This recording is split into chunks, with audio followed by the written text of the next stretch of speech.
Good evening.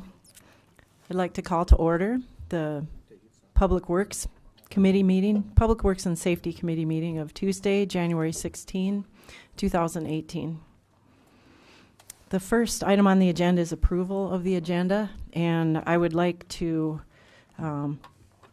remove item 4E, which is the same as item 5, and it doesn't belong under number 4. Are there any other proposed changes? See none, I'll look for a motion to approve the agenda. So moved. Second. Moved by Beth and second by Bruce. All those in favor signify by saying aye. Aye. Aye. Those opposed signify by saying nay. Motion carries. Second item on the agenda is approval of the minutes from the January 2nd, 2018 meeting. Is there a motion and a second for approval? So moved. Second. Moved by Danforth, second by Bueller. All those in favor signify by saying aye. Aye. Those opposed signify by saying nay. Motion carries. The third item on the agenda is discussion of Kemp Avenue one-way conversion. And I'll be looking for a recommendation from the committee to the full council. And we can, if you want to go ahead and make that motion for discussion purposes, then Shane has a presentation. Okay, I'll make that motion. Okay. Moved by Danforth and second by Manti. Okay, Shane. Thank you, Mayor. If you would put my screen on video. This drawing illustrates the project, and basically what we did is we laid out the proposed changes in signage, the proposed changes in the street striping for parking and the turning lanes, etc., and identified all of the elements that would need to be altered in order to convert the project from one-way to two-way. And this is for Kemp Avenue from 3rd Street west all the way to the to Highway 81 or 5th Street east. So that whole corridor would be proposed to be changed and converted from the one-way traffic. Looking at the details a little bit more,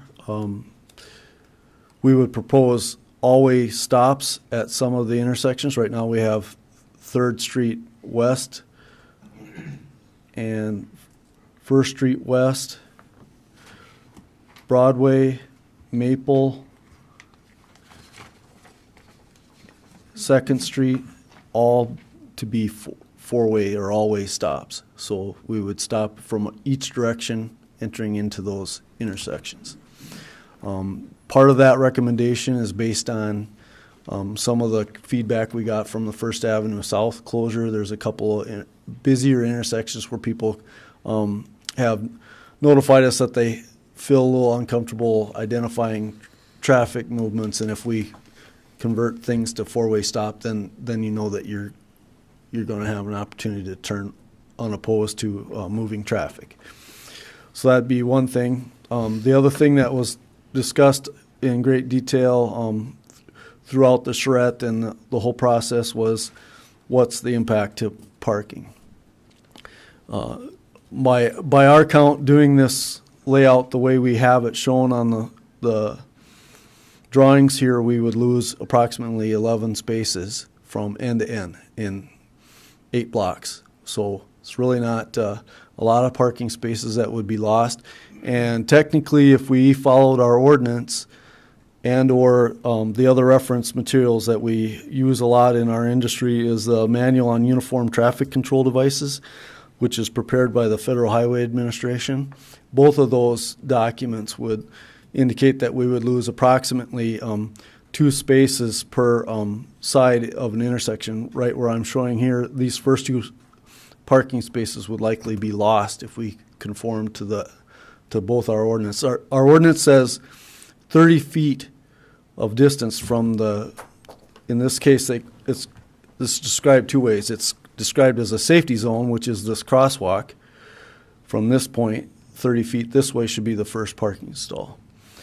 From the other side, the other part of our ordinance says from a stop sign or signal, it would be 20 to 30, well, it'd be, on our ordinance, it would be 30 feet.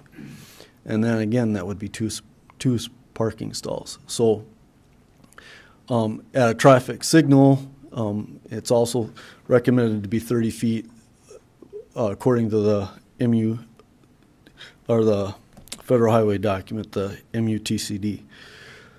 So this plan doesn't conform exactly to either of those plans, but we did eliminate 11 potential spots here and we could, if we just chose to move to our ordinance, eliminate a few more for safety reasons. And I did identify a couple areas where we could gain back some of those spots. A classic example is right here. This is 3rd Street East. Our Senior Citizens Center is right here to the north. And there's 2 driveways that are unnecessary into their parking lot. They already have 2 driveways off of 3rd Street, and they have an alley entrance here next to, between the buildings here.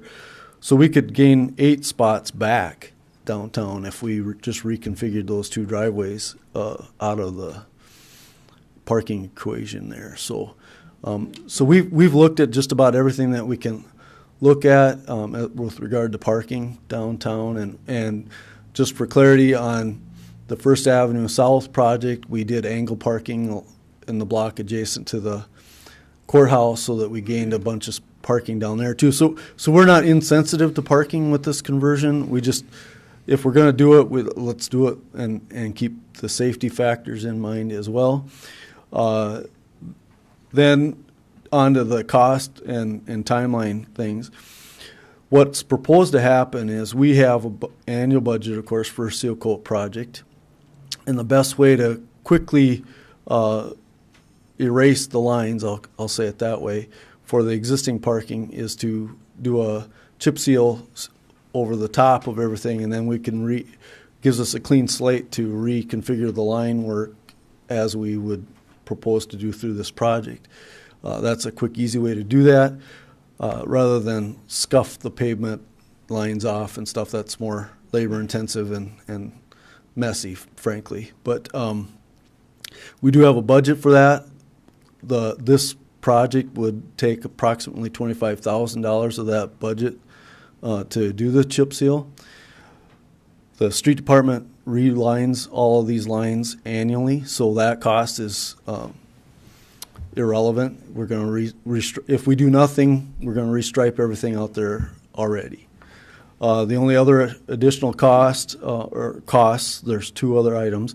One would be the sign changing is a pretty minimal cost to convert the intersections to all-way stop signs. I mean, we're not talking a huge budget item with regard to that. The last budgeted item that would be of significant cost is this upgrade of the intersection of Highway 81.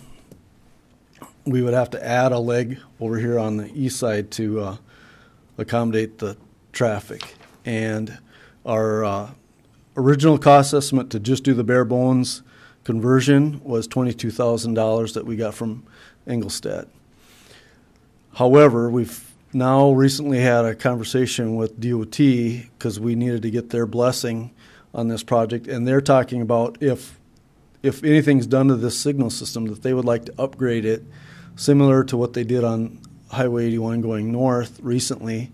And what those upgrades include are enhancements to the ADA components.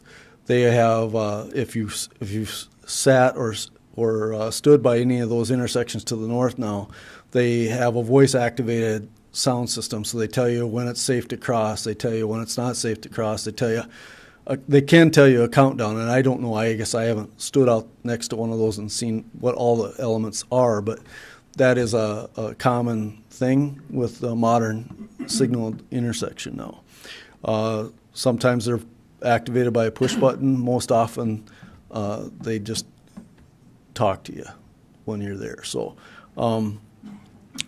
that cost estimate that the DOT has guesstimated is $155,000 to do that intersection.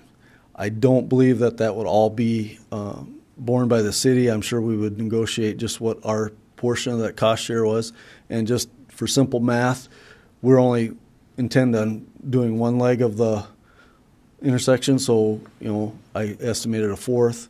So that would be approximately $38,000 or thereabouts. So depending on how that would go, but we still do need to work with the DOT and get their blessing if this was to go forward. Just in full disclosure, the DOT has considered eliminating a stoplight at the intersection of 81 and Kemp. This may or may not impact that thought line. I would think it would probably impact it towards keeping a lighting system and upgrading it rather than eliminating it. But again, that's they would have to do this appropriate studies and initiate that discussion. Right now, the city's proposing to keep the intersection signaled and requesting to add the appropriate signal system to make this conversion possible. I'll leave it at that. Any questions? Councilman Danforth? When will we know about the stoplight? What would have to take place, and what kind of time frame for that to know what our role in that would be dollar-wise? Well, that's still to be determined. We just got that information today as far as the desire to upgrade it and things like that. So we would have to reach out to the DOT contacts and find out when they think it would be. I do have reservations because if they want to upgrade that signal system, I doubt that we would be talking about a 2018 timeline. It would probably be in a subsequent year because they don't have plans done, or if they need a traffic study, that certainly hasn't been done. So that is a part of the consideration here. Can I just go through my list of questions, Mayor? Sure. Okay. On the parking, Shane, would the angles be the same as what they are now? No, or are you going to be changing those? We would do similar angles as what we did on First Avenue South, which we did make them a little bit more aggressively angled than our standard 60-degree parking.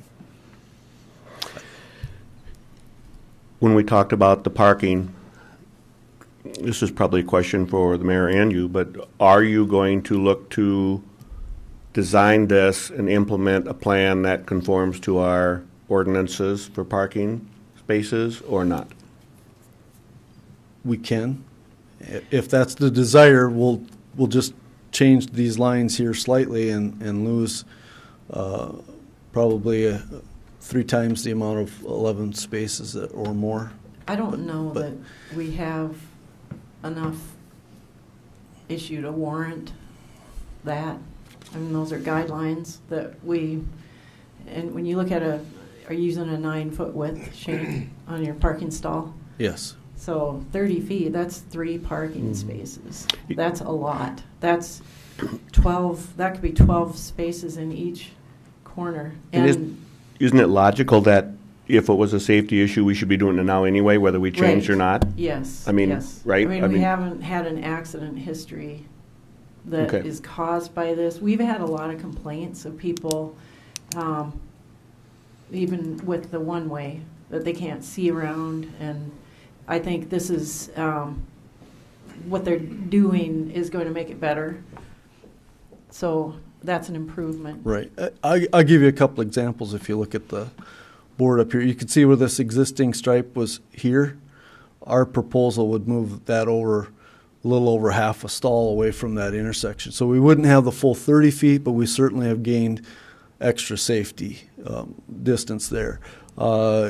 Example here on this corner, you can see this, of course, was going opposed, but what I don't like is to see that these things back out into the crosswalk, and so those get a little bit dicey, but we did keep this back a fair amount here, and you can see the first parking stall up here on the north side kept in mind that we didn't want to back out very far into, or if at all, into that crosswalk. So this person could back out and then move forward without completely encumbering the crosswalk. And that's kind of our ideas. We didn't represent that exactly here, but if there's any little tweaks, that's the types of things that we need to look at and evaluate.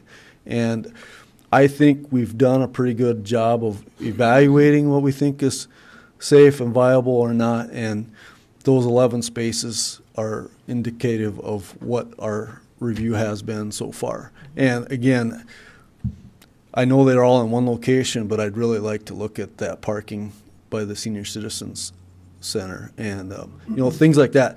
So as you look through these, I'll give you see there's a driveway here, there's driveway here, there's driveways at these locations, and so we've also been cognizant of how those people park in and around those parking spaces. So I think we've got a pretty good plan. You might tweak it just a little bit and then go from there. We can also mark the end slots for compact cars and motorcycles, which would help.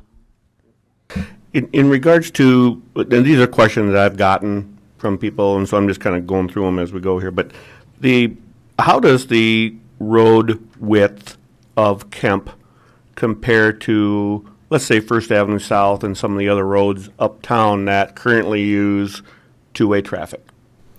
Okay, so I did a comparison between First Avenue South and Kemp Avenue, and the distance face of curb to face of curb across the streets are identical, and I have not noticed or heard any complaints about the space that's available for the people driving on First Avenue South since our conversion. Now that doesn't mean that occasionally a longer pickup, and maybe sometimes with a pickup with its tailgate down, doesn't park on these streets, but we have to be conscious of that. And I guess the way you handle that is somebody's going to have to yield if there is a longer vehicle out there, or somehow we'll have to manage that from a different aspect on how to eliminate those longer vehicles from parking. And if there's a time where you've got to wait for 5 seconds to let an oncoming car come and then proceed safely around an extended vehicle in there, that's just the way the operation of the street system would be. But as far as the overall street width, Kemp is identical to First Avenue South, and I would expect its function to be the same. Councilman White?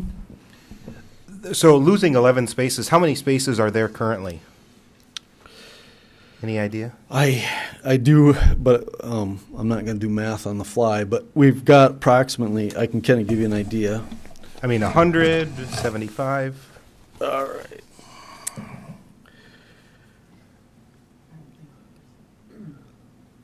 There was 14 spaces. Let's see, I gotta get to the right drawing. There was 14 spaces on the north, 20 on the south. Over here it's 17 on the north, 13 on the south. Just kind of give you an idea. So First Street,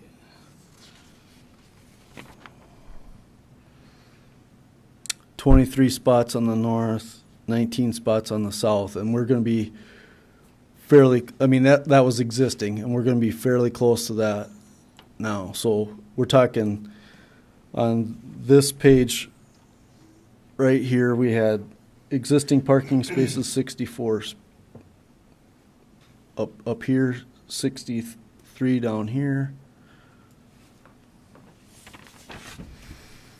87 on this upper portion,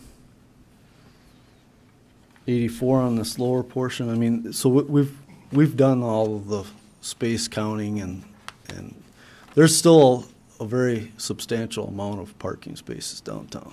So I'm guessing maybe 5% if my math is correct. Yeah, the percentage of loss is very minimal. I mean, 11 out of hundreds of parking spaces. So, Councilwoman Manty? As we look at the off-street, parking and our Parking obviously has been, a big concern for many of the people who have businesses on that area, but I really appreciate you taking into consideration losing the minimal amount. One of the things I think we have to remember is that we have invested a lot of money in off-street parking over the last few years into the public parking lots, and I think we can continue to do that, increase signage, increased attractiveness, and I believe that would more than take the pressure off of those 11 spots or 12. As I look through these streets and go up and down, I can see several areas where we have public parking lots that I think would do a great job of handling whatever parking needs we have. I, as a council person, would love nothing more than to drive down those streets and have them parked solid, wall to wall, side to side, and every single parking lot filled. But I think we need to keep that in mind, that we do have some off-street parking that we are investing in. So I do want people to understand that as well. Yes, thank you. In fact, I'll give a little plug on that too.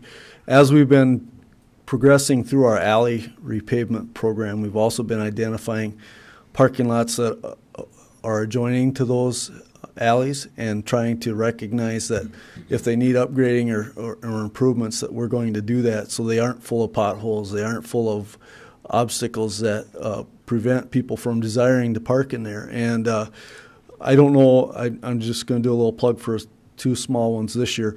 This is the parking lot south of the vast broadband building. That is also a public parking lot. So if people don't know that, I at least hope the people that are listening to this broadcast can realize that that is available for parking downtown. And this other parking lot here to the north is also a public parking lot. And those are both being considered for improvements along with this year's downtown alley project. So I agree that that's an important piece of our downtown project, that we're enhancing these parking lots as we go through that system as well. So thank you. Councilman Danforth? One more question, and I got a comment too, or an observation. But in regards to all of the corners up there, will there be any stoplights that remain down there? I do not propose to keep any of the stop light systems on Kemp Avenue. I think I would convert them all to all-way stops, And as indicated on our plan. I think that's a good idea. I don't know if, I've spent a lot of time, and I'm going to use Brookings as an example. They got I think their uptown area is very nice, but it seems like every corner you got to stop at a stoplight or a stop sign. It gets so, because they use a mix of the two, you look for one and not the other. And all of a sudden you're going through a corner that has a stop sign on it, and you're really kind of looking for a light. It just gets to be too much at that point. So I think it's a good idea to go one way or the other.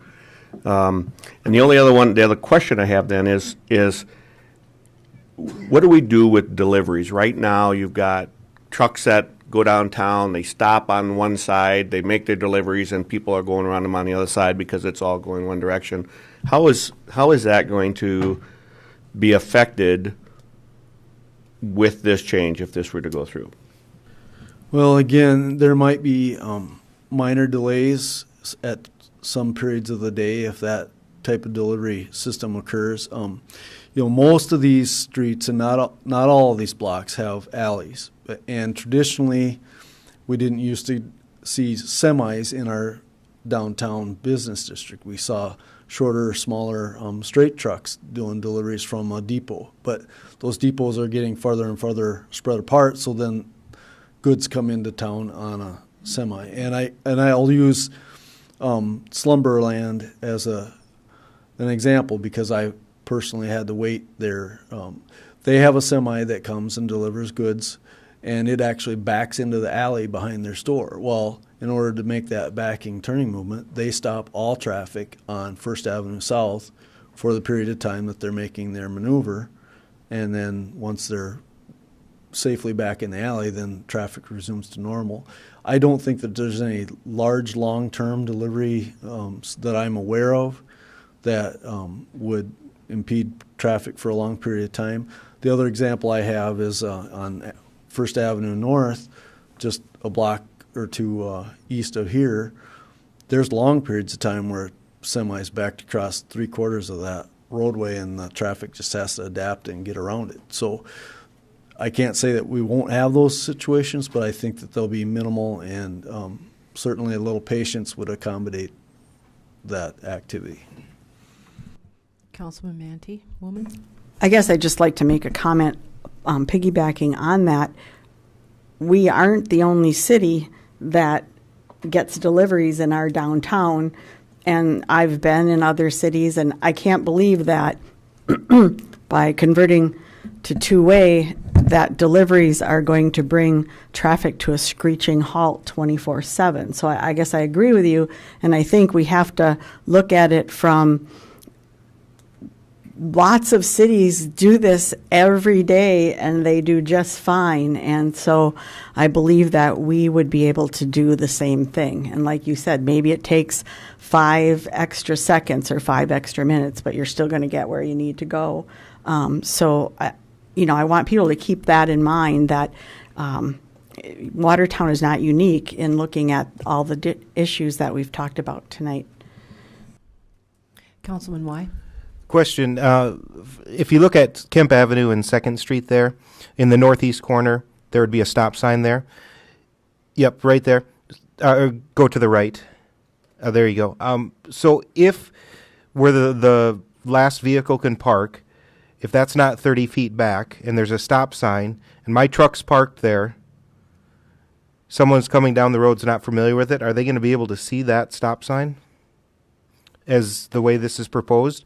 Or does it have to be that 30 feet back so you can see that sign? Well, certainly that 30 feet is an opportunity that enhances that safety piece. A couple things that we can do is what we did on First Avenue South is we left the flashing lights go, and they're still actually flashing now, all of the lights, and then we'll phase those out. We can do that in this situation too, and there are really neat things that we can do nowadays. I mean, you could put a flashing light system right on that stop sign that would grab your attention, or there's other attention-getting things that would draw us to the new stop sign if we choose to implement them. And I guess, there's going to be a learning curve to every time you change a project and do something new, and the traffic will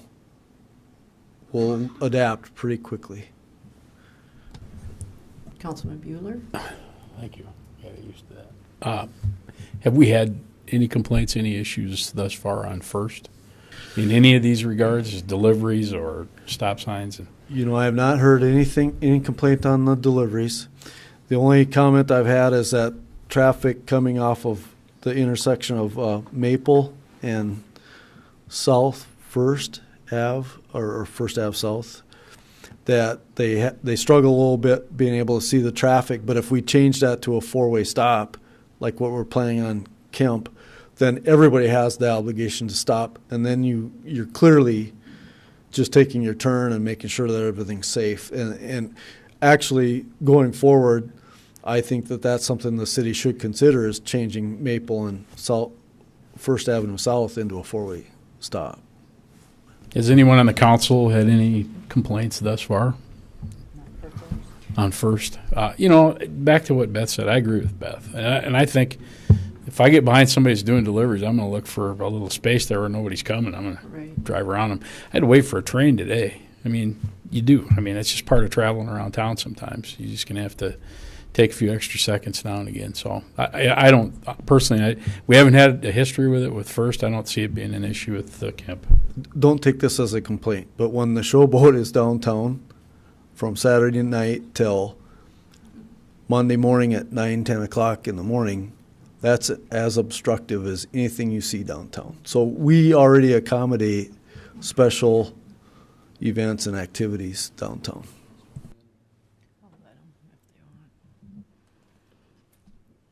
Any other comments? I did get one complaint about the removal of the traffic signal at Broadway and First Avenue South. that now the cars are coming through metered, and instead of having a block of time to cross mid-block from the parking lot to the courthouse, that it's harder to time you, so you have to go up to one of the corners to cross at the crosswalk, which makes it inconvenient. But I don't know that we want to condone crossing mid-block. I know a lot of people do it. It's probably not the safest place to cross. Are there other council members? Councilman Vilhauer? Probably redundant, and if it is, I apologize. Shane, this is 11 spots in total, not 11 spots on each side, correct? 11 spaces total from end to end, and that, so it's really sporadically lost. It's not, there isn't a concentration of 3 or 4 in one block. I just want to make sure that it wasn't 11 on each side, and I was misunderstanding something. Secondly, can you go back to the Highway 81 intersection issue relative to the DOT's involvement? Okay, what did you say as far as that possibly slowing down our timetable, or what are our options if we don't want to wait for them, if we decide we want to move forward on this? Good question. I think we will need their input to change the light. We maybe would have to delay the conversion either altogether or maybe the eastern portion of the conversion. Certainly, we could make it, if we chose to, we could make it similar to the intersection of 3rd Street West and Kemp, where we, you came from a block off of 4th and you stopped and it gave you your arrow options. And we could do that here. I'm not recommending that. I think what I would like to do is that we work with the DOT and decide what that timeline is and get that done. Maybe they'll tell us it can be done in 18, but we haven't had enough conversation to complete that. We can't move forward without DOT. Councilman Albertson? The only thing I've heard, and I think Shane cleared it up when Mike asked the question, is Kemp Avenue being the same width as First Avenue South, because I've had numerous people tell me it's really going to be a tougher deal now because Kemp is so much more narrow, but you said it's exactly the same, and so that really should be the answer then, that there isn't any difference, and it doesn't seem to be a problem on First, so. And a different angle will help it a lot. Councilman Danforth? Well, I just have a comment on that. That today, it just seemed to me that there's no way that Kemp can be as wide as First Avenue. It just when you look at it, it just can't be, but it is. I went out there today and I stepped off a number, probably 6 different roads that we have in town to find out what those widths are, and First Avenue and my short little steps and Kemp are the same width. But when you look at it, with Kemp, with the taller buildings that line the street, plus the sidewalks are narrower. So it gives you that sense of closure there, that it's more closed, but the road is the same width. That just surprised me today. And I do know that our other ones, a lot of those other streets, the side streets and such, are a little wider.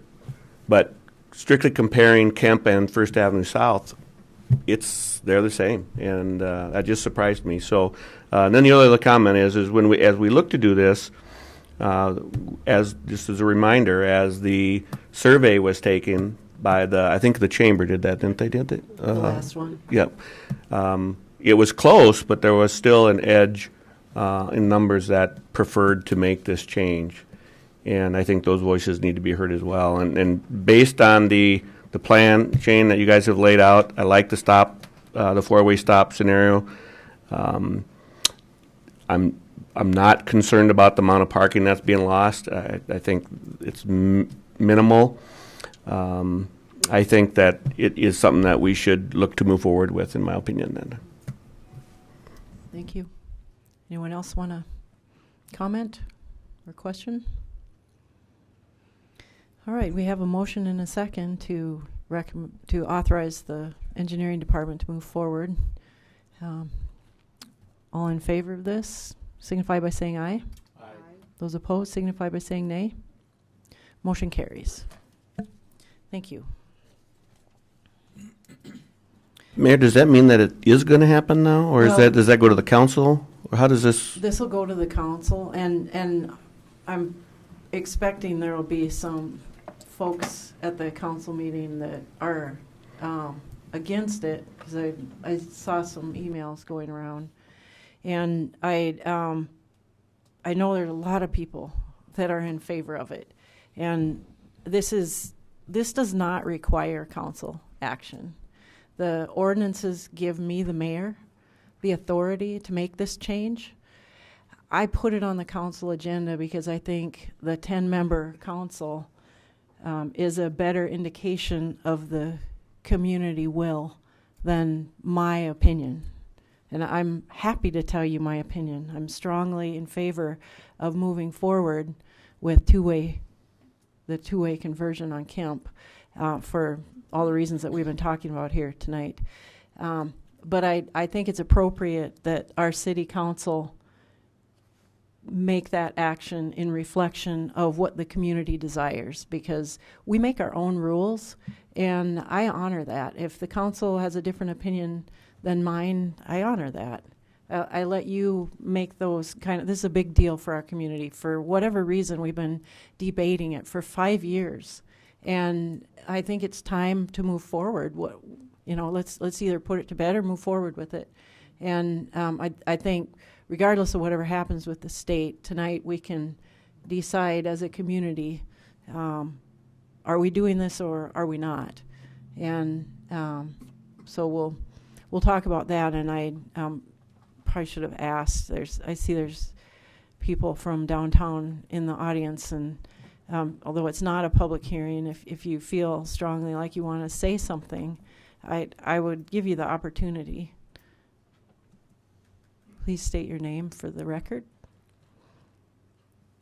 My name's Mike Lawrence. I'm an owner of Harry's. One thing that you guys touched on was deliveries, and we get 3 trucks 3 times a week, 3 trucks each day on those 3 times a week, and they're all semi-truck trailers. One thing when you pulled up that map that our semi-drivers would actually appreciate is when the parking. Can you pull that back up, or does it take you a minute? Just something that we notice every time we have a truck. So, and it's actually more beneficial on a 2-way street.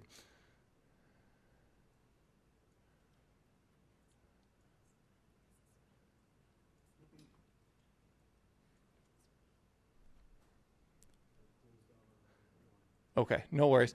But when you have that other angle, the truck, that gives the truck an opportunity to follow that angle instead of going against it every single time it pulls out of Harry's. So it has to go down the one-way street, and it's always fighting that angle. If you have another angle going the other way, it gives that truck an opportunity to take the long angle. Otherwise, it has to go all the way out past the parking spot and back down. So if you look here, any way it comes out of that parking spot, it has to fight that angle. It can't go back the other way. If it was to be able to take a right off of there, it can follow the angle and get out a lot easier. Right now, it always fights those 2 angles. The other thing is backing out of there without a backup camera at that angle is, some people are just closing their eyes and backing up at, it's that's one of the people say it's hard to get out of there, and especially when there's snow and things like that, where your car is, you have to give it a little gas to get it going back up that incline. It's quite dangerous. This would actually give you a little bit better line of sight where you can see down the street a little bit and back out. So those are just my comments on it. Mike, I have a question for you. Your 9 deliveries that you have, they use the alley then? They're not parking on Kemp and blocking traffic? Correct. They park in the alley. We offload in the alley straight onto our back ramp. And they every now and then if it's we have one beer company that'll park on the street, but the other beer company has the exact same truck and parks in the alley. So I know it's possible, and they're full-length semis, so they're getting in and out of there. Yes, it clogs the alley for a period of time, but the only time that we've ever had to park on the street was during the alley reconstruction. Thanks, Mike. Yep. Anyone else? Okay, we'll move forward.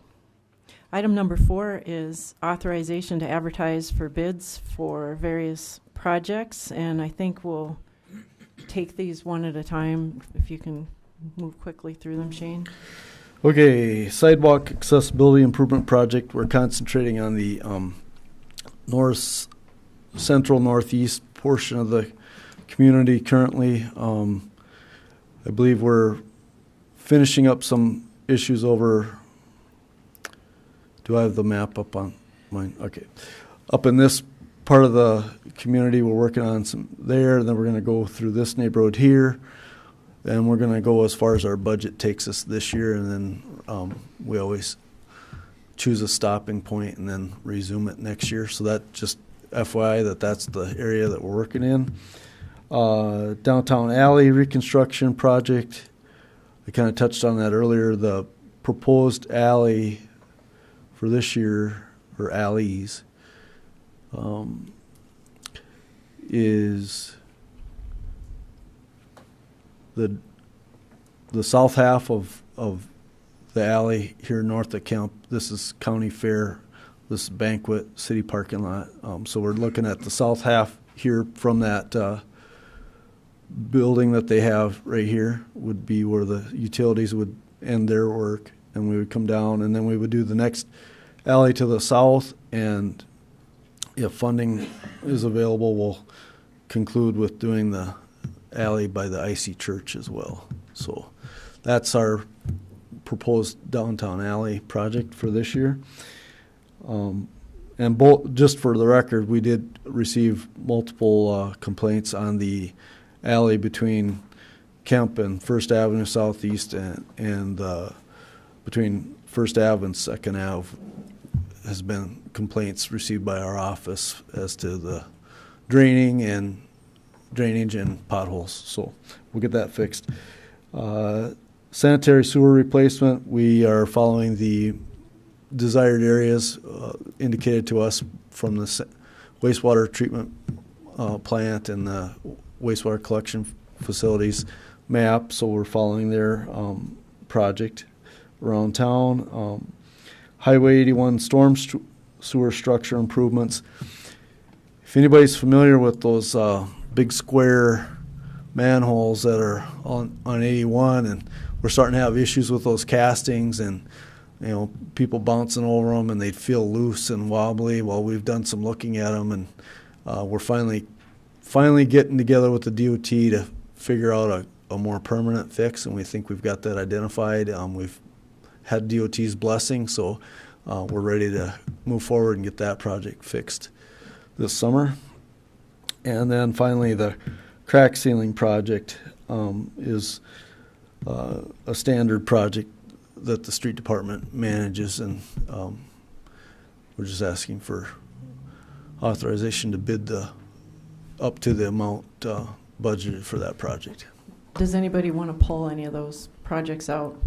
I'll look for a motion to approve authorization, recommend authorization to advertise for bids for all of these projects. Sure, you can ask a question. Shane, you mentioned south of the dry cleaner, there's drainage issues there, but there's also drainage issues behind the banquet hall. Will that be addressed and fixed? Can that be fixed with this update? We will certainly look at that, and that would be our desire. Sometimes when you're only fixing a small area like that, and we're adjacent to a large parking area, the budget and constrictions may not allow us to do that, but we certainly will look to try to improve that if we can. Thank you. Try to get as much done with the money in the budget as possible. Is there a motion and a second? Moved by Wise, second by Danforth. All in favor signify by saying aye. Aye. Those opposed signify by saying nay. Motion carries. Okay, item number 5 is authorization for the mayor to sign a contract with BX Civil and Construction, Inc. for the sanitary sewer replacement for the Highway 81 Roundabout project number 1805. I'll look for a motion and second for approval, and then we'll discuss it. Moved by Bueller, second by Manti. Okay, Shane, you want to just say what this is? Yeah, thank you, Mayor. Looking at the my picture on my screen. Hopefully it's on the board there. 20th Avenue Southeast, 5th Street Southeast, or Highway 81. The DOT has a roundabout project planned for that intersection. Looks something like this. The green lines in here are indicative of the changes that will take place on our sanitary sewer system. The reconfiguration is to get them out of the paved circle, because we had structures that would have been in the paved path and would have been extremely dangerous for our personnel to try to maintain and operate on that sewer system with that configuration. So DOT said, now's your opportunity to change it if you need to, and so we're changing it. This contract was let by the DOT in a December letting. They've already approved a contract with the contractor, and now it's our turn to endorse our portion of the contract, which was done concurrently with the DOT's. Our portion of the project is $101,000, and some, right in that range anyway. So the DOT is looking for the council and the city to enter a contract with that contractor so this work can be completed. Any questions? All those in favor signify by saying aye. Those opposed signify by saying nay. Motion carries. Okay, item number 6 is appointment of Brandy Hanton, urban planner, to be the Watertown Community Rating System Coordinator. That's CRS coordinator. Brandy's in the audience for everybody. She'll be submitting all the documentation to keep our CRS rating, which gives us a discount on our flood insurance premiums. So look for a motion and a second to recommend that. Moved by Danforth, second by Manti. Any questions or discussion? Seeing none, all those in favor signify by saying aye. Aye. Those opposed signify by saying nay. Motion carries. Okay, the item number 7 is the Community Rating System CRS Progress Report. Shane? Thank you, Mayor. This is a report is required for recertification of our CRS program, and the FEMA folks have a project coordinator on their part that assisted in the preparation, and they basically provided us a questionnaire that is five numbers long, and we've basically digested our improvements in our program and answered each one of those 5 questions. And you'll see that question number 1 is, where can FEMA documents be found? And we've got that making reference to our Connington County Pre-Disaster Mitigation Plan as a primary document. Item number 2, we're talking about how was that released, and part of this meeting and our council meeting is how that's being released to the council, the public, and the media. Item 3, it talks about recommending action items, an action plan, or analysis report. So we went through all of our activities for 2017. Actually, part of the 2016 and 17 were included here, but we made references to the Mahoney Creek Dam, how the city wants to fund a portion of that study that's required for that project. We updated the storm sewer replacement and upsizing activities, 3rd Avenue bridge replacement activities, mitigation of repetitive loss to residences. We sent out annual notice to property owners in the floodplain describing the repetitive loss areas and issues. We have contour mapping, which is available to the community now, LIDAR. We're working with First District to get that LIDAR implemented in our GIS system so that we can utilize that data. Roby Creek drainage improvements. We did purchase a property on Roby Creek that was in the floodway, so that's a big improvement to not have that structure in the floodway anymore. Big Sioux River drainage improvements. We've started what I hope will become an annual project where we'll start to clean out the Big Sioux River and other drainage ways through town. You know, we'll concentrate on Big Sioux River, Roby Creek, and some other minor tributaries. Then we talked about Prairie Lakes Hospital enhanced a stormwater pond up there for their project, and et cetera, et cetera. So, any questions on that? I'll try to keep it short to questions. Actually, I did look at this before, but item number 4 is discuss why any objectives were not reached or why we're behind schedule. And we don't have anything that we've had a goal that wasn't met, do we? Not really. I mean, So we have a wish list, but nothing that impacts the CRS program. I think we probably want to clarify that in our answer. Okay, we can do that. That we're not missing out. We're not missing any deadlines or. Okay, just- we'll tweak that. All right. This doesn't require action, right? Does this require action? I don't believe so. It was for Just- information. We need to provide it to the public. We use this platform to do that. Okay. The portion of it was to authorize you to be able to sign the Right. That's item number 8. Yep. So authorization for the mayor to sign the Community Rating System CRS recertification form. I would like a motion and second to recommend approval. Moved by Bueller. Second by Y. You want to describe a little more about that? Is that form ready to go or close? Yes, it's essentially ready. We're gathering the document attachments to that and should have that ready to go by the deadline. Okay, good. I know we're coming up close on our first recertification because we first were certified in 2017, so we're hit our 1 year. So good job, you guys. So we have a motion and second. All in favor signify by saying aye. Aye. Those opposed signify by saying nay. Motion carries. Is there any old business? Any new business? There's no need for executive session pursuant to SDCL 1-25-2. So I will look for a motion to adjourn. Moved by Bueller. Second by Manti. All those in favor signify by saying aye. Those opposed? Motion carries. Okay. We're going to move straight into the Finance Committee agenda. Okay. I'll give you 1 minute.